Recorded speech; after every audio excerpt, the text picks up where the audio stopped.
A little over 2 years ago, fans of the right to repair movement had something to celebrate. Samsung and iFixit announced a joint venture that would see easy access to repair guides and genuine parts so that anyone could fix their broken phone from home. And now, that partnership is dead. Let's get into what happened and why. The news came as a shock yesterday when iFixit announced its partnership with Samsung was over. The right to repair focused company stated, quote, "As we tried to build this ecosystem, we constantly faced obstacles that made us doubt Samsung's commitment to making repair more accessible. We couldn't get parts to local repair shops at prices and quantities that made business sense. The part prices were so costly that many consumers opted to replace their devices rather than repair them.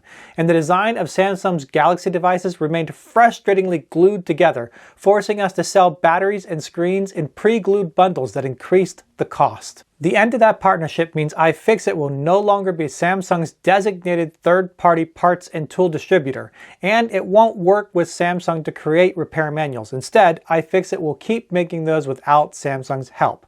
But it also means that iFixit won't have to limit repair shops that buy from iFixit to just 7 Samsung parts per shop per quarter, which, if you think about it, starts to reveal why iFixit decided to end the partnership. iFixit's CEO and co-founder told The Verge that the two companies couldn't agree to a renegotiated contract and that Samsung is to blame. He told The Verge, quote, "Samsung does not seem interested in enabling repair at scale." He went on to say that the price of those parts are a big problem. They're both expensive and unnecessarily complicated. For instance, when Samsung sent genuine replacement batteries to iFixit, they came pre-glued to an entire phone screen, meaning you had to pay for both and replace both, even if the only issue with your phone was the battery. That choice raised the cost of battery replacements to $160, over 3 times what battery replacement costs for other phone manufacturers. But that might not be the worst part. Around the same time that iFixit made this announcement, 404 Media released a bombshell of a report. The outlet managed to get a copy of the contract Samsung makes third-party repair shops sign in order to gain access to tools and genuine parts.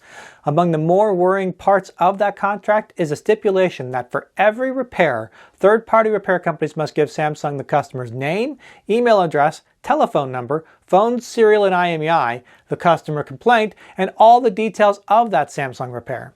At least some of this applied to iFixit too, as they also displayed a pop-up that warned customers purchasing Samsung parts they had to agree to let iFixit share their information with Samsung. The contract gets worse, by the way, because it also states that if the repair shop discovered a device had been previously repaired with third-party parts, they were to immediately disassemble the device.